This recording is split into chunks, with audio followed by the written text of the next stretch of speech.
Good morning. Welcome. We're visiting the Church of St Mary the Virgin in Lamberhurst. It's a little church that I found on my travels, tucked away really in the middle of nowhere. Has a graveyard with Commonwealth graves included. So join me as we take a look around this lovely church and cemetery.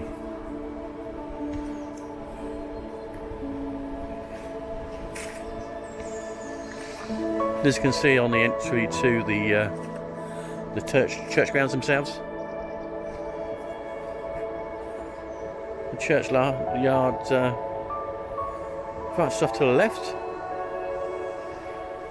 and leads down. Maybe we'll investigate that on the way out. As you can see, I don't not sure the age of the church as of yet. Doesn't particularly look Saxon or Norman in its construction, but we'll take a closer look.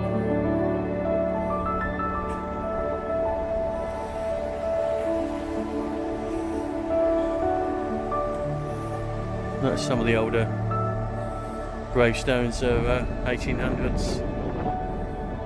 I've noticed the 1700s. Apologies for the wind.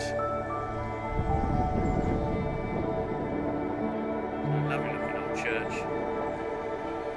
Not sure it's being used at the moment.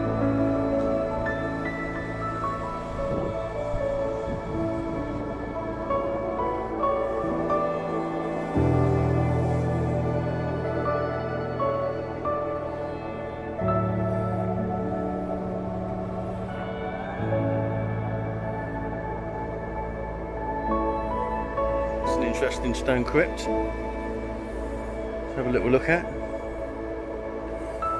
There's a coat of arms here. It's like Old English.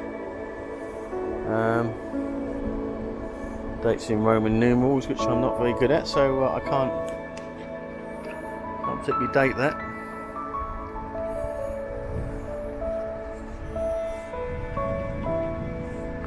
Interesting looking place. John Fitchett, 1856. Stone right at the entrance of the church. There's one thing to note about this graveyard. I mean, they're right. The graves are right on top of the church walls themselves.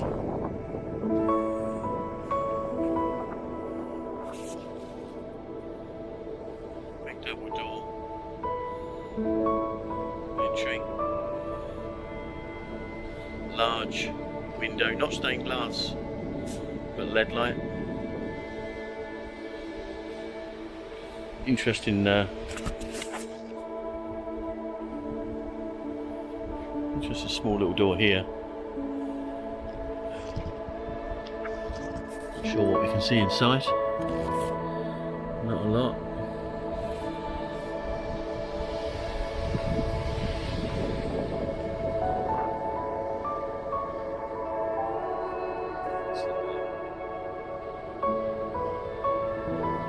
Interesting headstone. Dates worn off.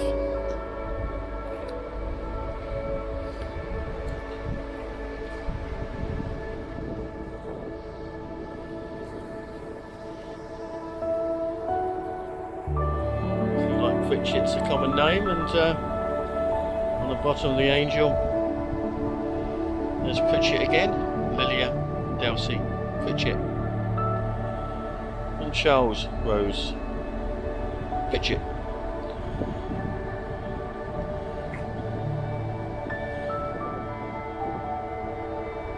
Looks like the daughter.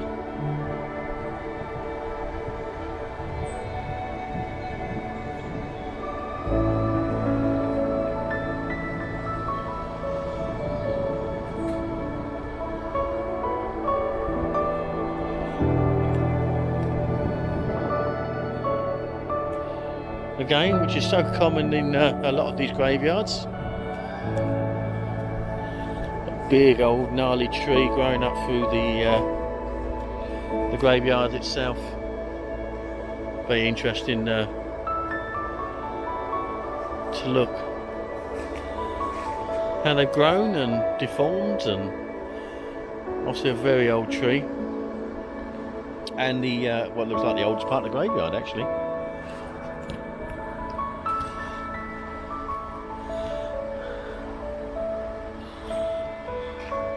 Right, we're coming around to the front of the church now. We pan down. It actually sits by the side of a golf course.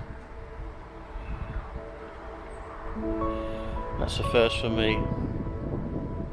You can see it's the main entrance of the church. Let's see if it's open.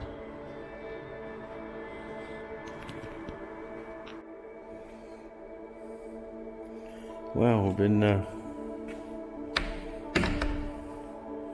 very lucky to find the church open.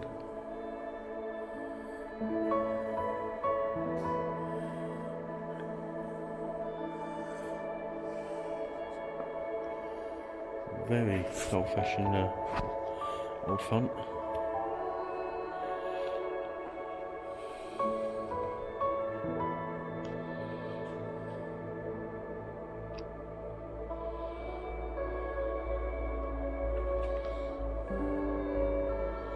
Interesting looking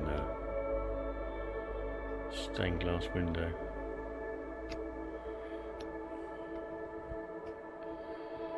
Looks like it was painted by a child. Very colourful. It's a very, very old church.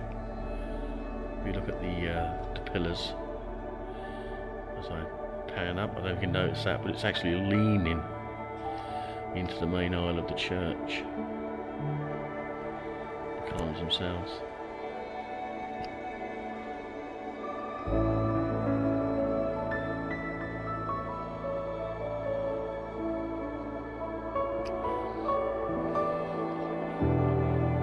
So again, it's an interesting picture, not necessarily what I'd think of seeing inside a church. What type of thing you'd see in a stately home. Lion and unicorn. And coat of arms.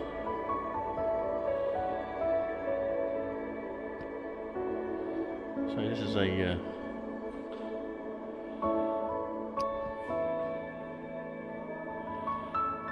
kind of segregated, separate area of the church that doesn't actually face the main part of the church itself. So we pan around and look at that interesting organ with the brass pipes.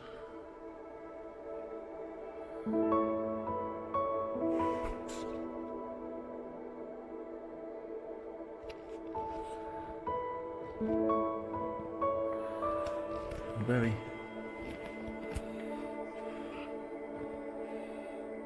basic ceiling, stroke roof.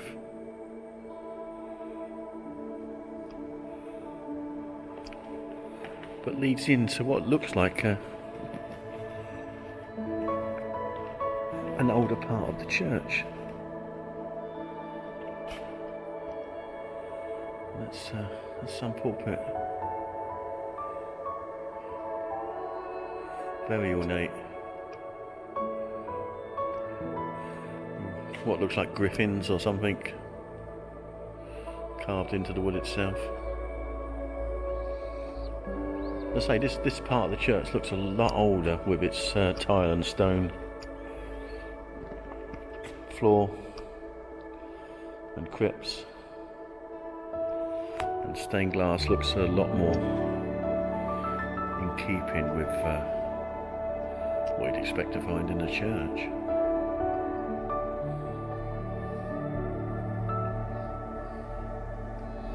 And again, the detail on the ceiling is a lot more ornate.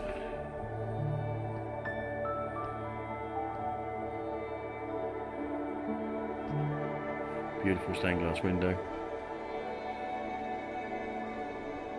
But a very dark church. It feels as though it hasn't been used for some time. Again, a beautiful stained glass window.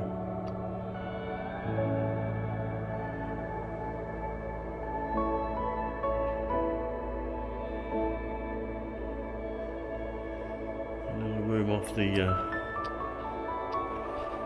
main island.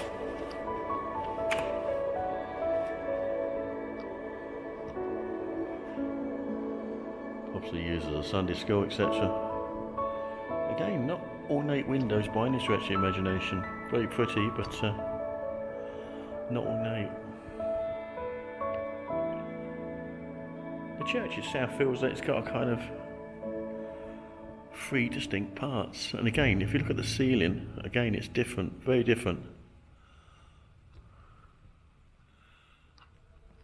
from our areas of the church.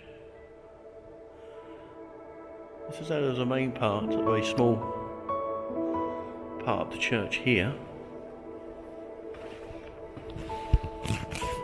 Then maybe it was just added onto. I can't envisage why it would be so different.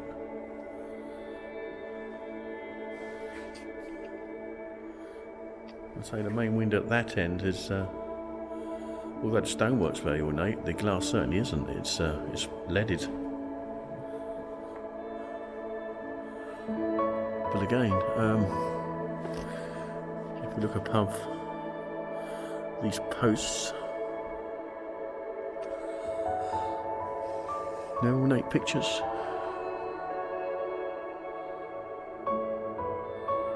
I assume coat of arms, for who I know not, but it's got a very different feel, this church, to a lot of others I've been into. Again, it's very strange. You've got an altar here to the smaller section of the church,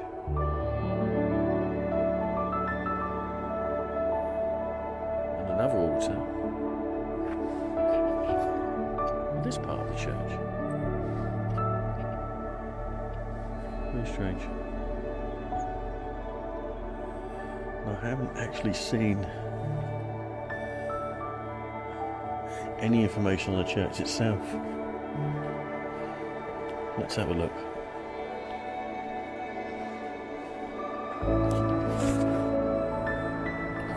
I'm sorry I can't give you any more information on this church. There's very little to be had.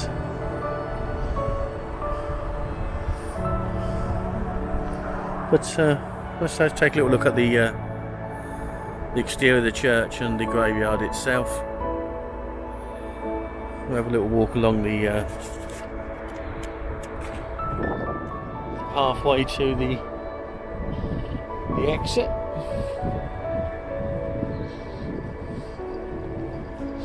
Some really interesting old gravestones.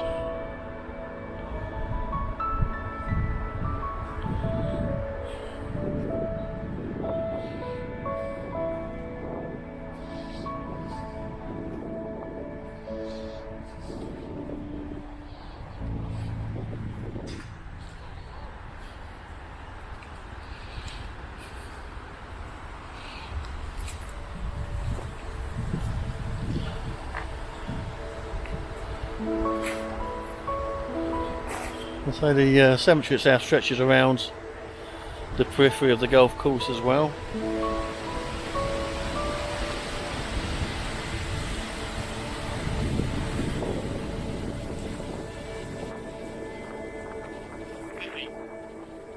Other than the wind, a very peaceful place. Looks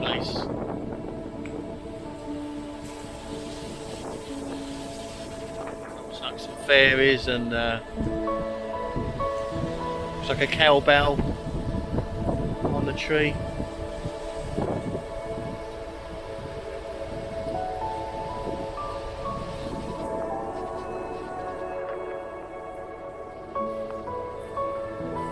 Maybe just hear it tinkering away, the cowbell.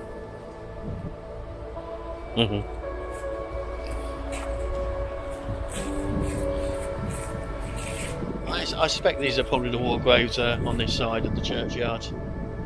Look a lot more uniform in their appearance.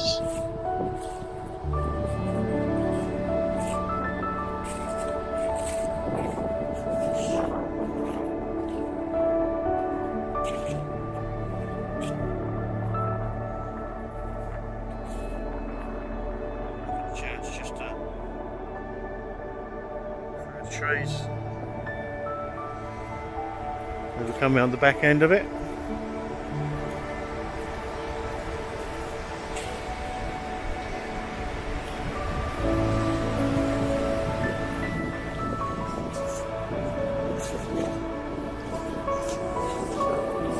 Looks like they've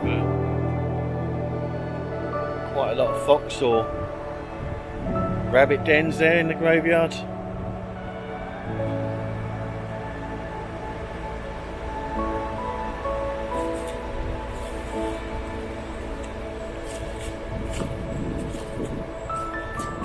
Some very old graves and stones there.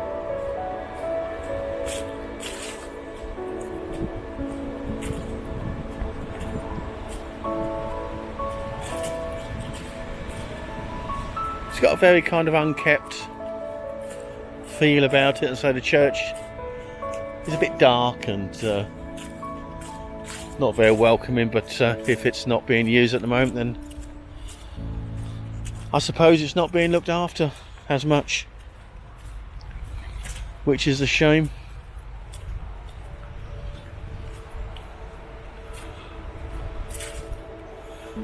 But again, it's definitely one to visit and look around, because it's got some interesting, quirky areas, and it's always nice to look at.